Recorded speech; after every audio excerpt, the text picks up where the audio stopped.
मेरा नाम राज है और मैं दिल्ली में रहता हूँ। मेरी उम्र 28 साल है। मैं एक कंपनी में जॉब करता हूँ और मुझे अपने काम से बार बार दूसरे शहरों में जाना पड़ता है। ऐसे ही एक बार मैं कंपनी के काम से दूसरे शहर गया हुआ था। वहाँ मैंने पहले होटल लिया, फिर कुछ लोगों से मिलकर अपना काम खत्म किया। अब मैं फ्री था तो मैंने सोचा क्यों न शॉपिंग कर लूं। मैं बाजार से कुछ कपड़ों की शॉपिंग कर रहा था, तभी पीछे से आवाज आई, राज राज।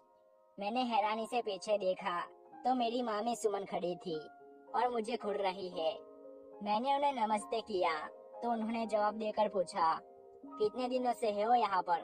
मैंने कहा, आज दूसरा दिन है। कहाँ ठहरे हो? मैंने कहा, होटल में। तो वो मुझे डांटते हुए बोली, क्यों? अपना घर होते हुए होटल में क्यों? क्या हमारे घर नहीं रुक सकते थे? मैंने कहा, मामी में कुछ जरूरी काम से आया था, इसलिए होटल में रुका था। अब काम खत्म हो गया है तो आज मैं सबसे मिलकर घर वापस दिल्ली रवाना हो जाऊंगा। तो वो गुस्से से बोली, ठीक है, सबसे मिल लो, हमें छोड़कर।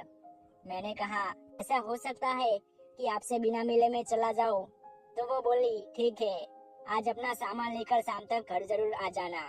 चाहे तो एक दिन रुक जाना, नहीं तो कल चले जाना। मैंने उनको रात के खाने पर आने का वादा किया और चल दिया। मेरी मामी से खूब अच्छी बनती है।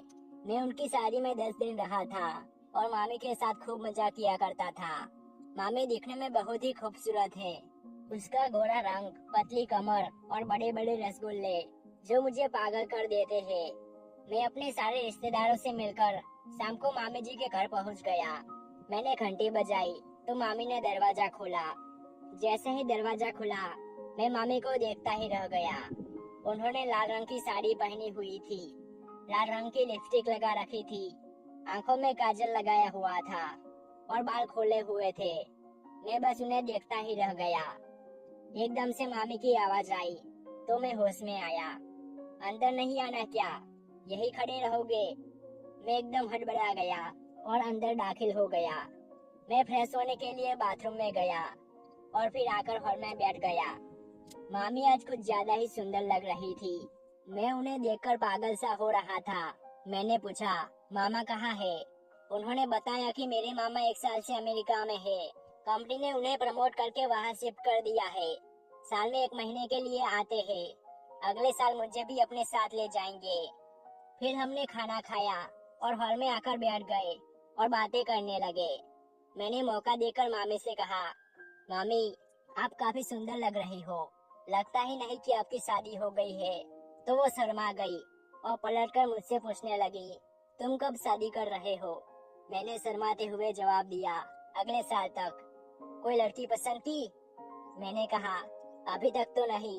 उन्होंने पूछा, कैसी लड़की पसंद है तुम्हें? मैंने मौका देखते हुए कहा, बिल्कुल आपकी तरह। मेरी बात सुनकर उनकी आंखों में चमक आ गई, पर वो उदास हो गई। मैंने उनसे पूछा, क्या हुआ? तो वो बोली, कुछ नहीं, अब सो जाओ, काफी रात हो गई है। मैंने कहा, नहीं, मुझे नींद नहीं आ रही है, मैं अभी टीवी देखूंगा। वो भी मेरे पास बैठ गई और हम टीवी देखने लगे। जैसे ही मैंने टीवी ऑन किया, उसमें वो वाली फिल्म चलने लगी। मैं यह सब देखकर एकदम से हड़बड़ा गया और जल्दी से टीवी को बंद कर दिया। अब मैं पीछे पलटा और मामी का चेहरा एकदम लाल हो चुका था और आंखों में आंसू आ गए थे। वो एकदम से उठी और अपने कमरे की तरफ भाग गई।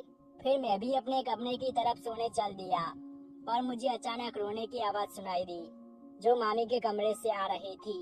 मैंने उनके कमरे का दरवाजा खोला तो देखा कि वो बिस्तर पर उल्टी पड़ी रो रही थी। मैं उनके पास गया और उनसे पूछा, क्या हुआ मामी, आप क्यों रो रही हो? पर उन्होंने कोई जवाब नहीं दिया। मैं बिस्तर पर बैठ गया और उनका हाथ हिलाकर पूछने लगा, क्या हुआ?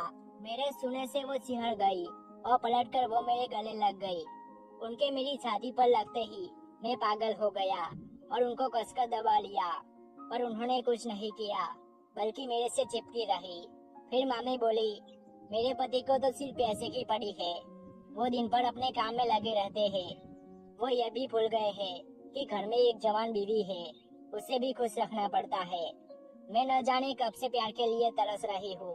मामी की ये सब बातें सुनकर मैं समझ गया था कि आज मामी लेकर ही रहेगी।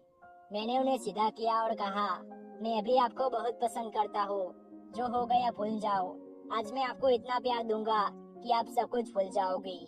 और यह कहकर मैंने मामी को प्यार करना शुरू कर दिया। थोड़ी देर बाद हम दोनों अपना कार्यक्रम करने लगे। उस रात मैंने मामी की 3 बार प्यास बुझाई।